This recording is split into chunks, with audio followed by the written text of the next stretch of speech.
আমার ছাত্রছাত্রী আজ আমি পড়িম ক্লাস 12 ম্যাথ চ্যাপ্টার নাম্বার 10 বৃত্ত সার্কেলস। তো স্টুডেন্টস এই ভিডিওর আগত আমি উদাহরণ নাম্বার 1 পড়িছো। আজ আমি তোমালোকক উদাহরণ নাম্বার 2 করে দিম। উদাহরণ নাম্বার 2 কি কইছে বা এটা বহি বিন্দু টির পৰা ও কেন্দ্ৰযুক্ত এটা বৃত্ত লই টিপি আৰু টিকিউ দুডাল স্পর্শক টনা হল প্রমাণ করা যে angle PTQ is equal to 2 into angle OPQ. তার মানে স্টুডেন্টস কি কইছে অ্যাঙ্গেল ওপিকিউ এই কোণটোৰ কি দুই গুণ কি হ'ব এই টি কোণৰ সমান হ'ব। মানে অ্যাঙ্গেল পিটিকিউ এই কোণটো যে আছে এই কোণটোৰ দুই গুণৰ কাৰ সমান টি কোণৰ সমান। এটা আমাক কি প্ৰমাণ কৰি দেখুৱাব লাগে। তো স্টুডেন্টস এটা আসলে কি টিৰ বহিৰ্বিন্দুৰ পৰা বৃত্তলৈ টনা স্পৰ্শক দুডাল কি জানো সমান। এটা আৰু এটা কি সমান জানো। চাবা স্টুডেন্টস এটা আমি তোমালোকক প্ৰমাণ কৰে দেখুৱাই দিম। চাবা তো ছাত্রছাত্রী আমি কি লিখি লিছো উদাহরণ নাম্বার 2 এটা হল কি পিকচার চিত্র। তো স্টুডেন্ট এটা টি টো হল কি বহিস্থবিন্দু, ইয়ার পৰা পি টো আৰু কিউ টো হল কি স্পৰ্শবিন্দু। তো স্টুডেন্ট টিৰ পৰা পি লৈকে আৰু টিৰ পৰা কিউ লৈকে টনা স্পর্শক দুডাল কি সমান জানো। চাবা স্টুডেন্ট আমি কি লিখি লিছো যে দিয়া আছে ও কেন্দ্রযুক্ত এটা বৃত্ত, এটা হল কি ও কেন্দ্রযুক্ত এটা বৃত্ত। তারপিছত স্টুডেন্ট আমি কি লিখি লিছো যে বহিবিন্দু টি আৰু বৃত্তটোৰ টিপি আৰু টিকিউ দুডাল স্পৰ্শক আৰু পি কিউ দুটা স্পৰ্শবিন্দু। এই পি কিউ হল দুটা স্পৰ্শবিন্দু আৰু টিৰ পৰা পি লৈকে টিৰ পৰা কিউ লৈকে টনা স্পর্শক দুডাল কি জানো সমান জানো বা এই দুটা হল স্পর্শক।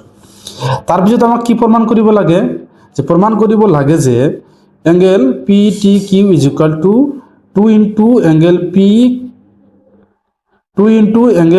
ওপিকিউ। মানে এই কোণটোৰ দুগুণৰ সমান কি হ'ব টি কোণটো হ'ব। এটা আমাক কি প্রমাণ কৰি দেখুৱাব লাগে। তো চাবা স্টুডেন্ট প্ৰমাণ কৰি দেখুৱাই দিম তোমালোকক। তাৰ সাথে লিখি দিবা যে এতেকে টিপি ইজ ইকুয়াল টু টিকিউ এই দুটা আমি কি সমান জানো উপপাদ্য 10.2 পৰা আমি পাইছো। এইটো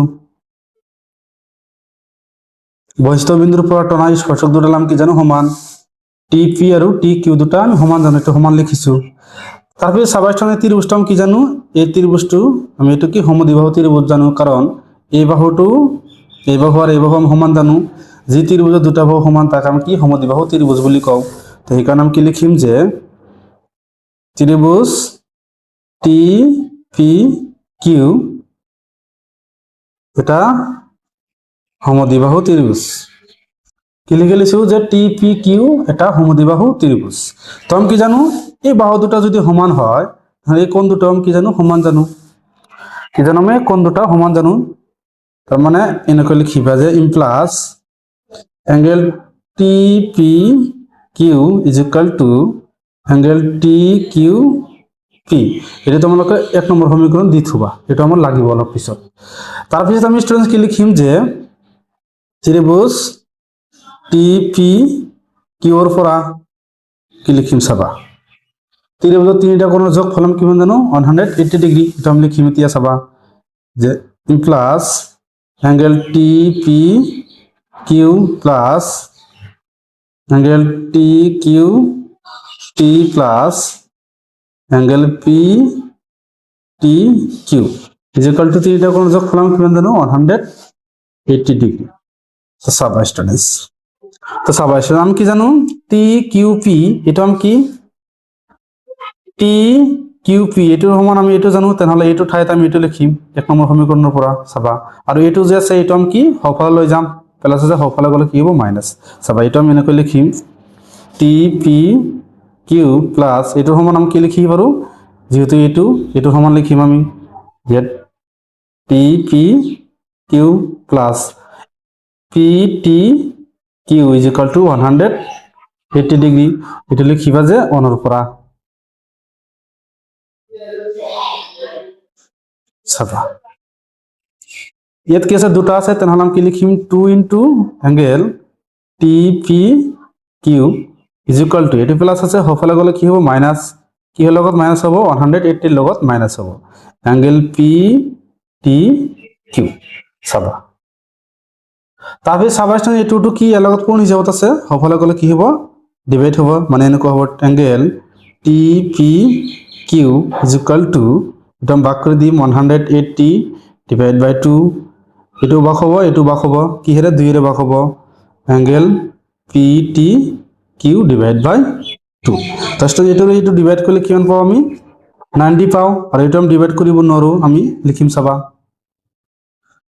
জাষ্ট এইটো আমি ভাগ কৰি পাইছো 180 2 ৰে ডিভাইড কৰিলে আমি কিমান পাওঁ 90 চাবা জাষ্ট এইটো আমি ভাগ কৰি পাইছো তেনেহ'লে এতিয়া আমি কি কৰিম চাবা যে যেহেতু চাবা তো চাবা স্টুডেন্ট এতিয়া আমি কি কৰিম ও পি টি এই কোণটো আমি কিমান জানো 90 ডিগ্ৰী কিয় জানো কাৰণ স্পৰ্শক আৰু ব্যাসাৰ্ধৰ মাজত থকা কোণটো আমি কিমান জানো 90 ডিগ্ৰী তেনেহ'লে আমি কি কৰিম ও পি টি কিমান জানো 90 ডিগ্ৰী লিখি দিবা যে angle O P T is equal to কিমান জানো আমি 90 ডিগ্ৰী জানো আমি এটা আমি কিমান জানো 90 ডিগ্ৰী এটা আমি কিহৰ পৰা লিখিম যে উপপাদ্য 10.1 ৰ পৰা পাইছো আমি তাৰপৰে স্টুডেন্ট আমাক কি কৰিব লাগে এই কোণটো উলিয়াব লাগে তো আমি কি কৰিম চাবা এই গোটেইখিনিৰ পৰা আমি এইটো মাইনাস কৰি দিম মানে টি পি কিউ এইটো মাইনাস কৰি দিম তেনেহ'লে আমাক কি ওলাই যাব ও পি কিউ ওলাই যাব চাবা আকৌ এবাৰ কৈছো আমি এই কোণটো উলিয়াব লাগে তেনেহ'লে আমি কি কৰিম গোটেইখিনিৰ পৰা টি পি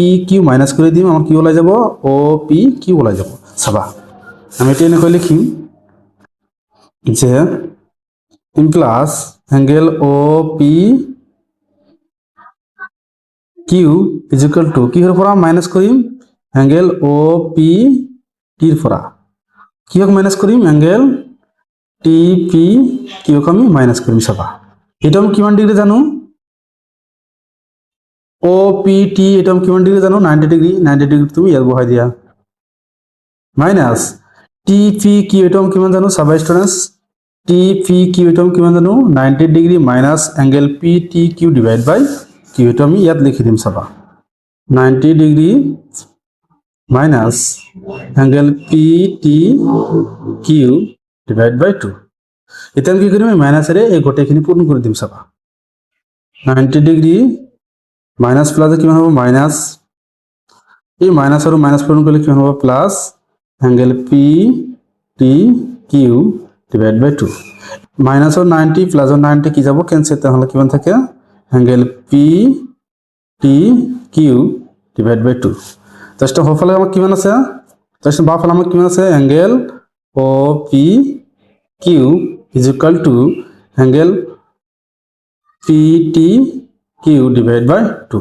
জাস্ট এই 2 টো কি ইয়াৰ লগত হৰণ হিচাপত আছে এফালে আহিলে কি হ'ব পূৰণ হিচাপত হ'ব মানে এনেকুৱা হ'ব 2 into angle O P Q is equal to angle P T Q তো এটা আমি এনেকৈ লিখিম যে P T Q is equal to 2 into angle O P Q তো আমি প্ৰমাণ কৰি পাইছো এইটো আমাক কি প্ৰমাণ কৰিব লাগে ইয়াত angle P T Q is equal to 2 into angle O P Q এটা আমাক প্ৰমাণ কৰিব লাগে তো লাষ্টত আমি এইটো প্ৰমাণ কৰি পাইছো এটি হ'ব কি আমাৰ প্ৰুফ লাস্টত তোমালোকে প্ৰমাণিত লিখি দিবা প্ৰমাণিত হৈ গ'ল এটি হ'ব কি আমাৰ এনসাৰ তো স্টুডেন্টস এলাগে কৰিবলগীয়া আছে স্টুডেন্টস যদি ভিডিওটো ভাল লাগে চ্যানেলটো সাবস্ক্ৰাইব কৰি দিবা আৰু তোমাৰ মতামত জনাবা থ্যাংক ইউ স্টুডেন্টস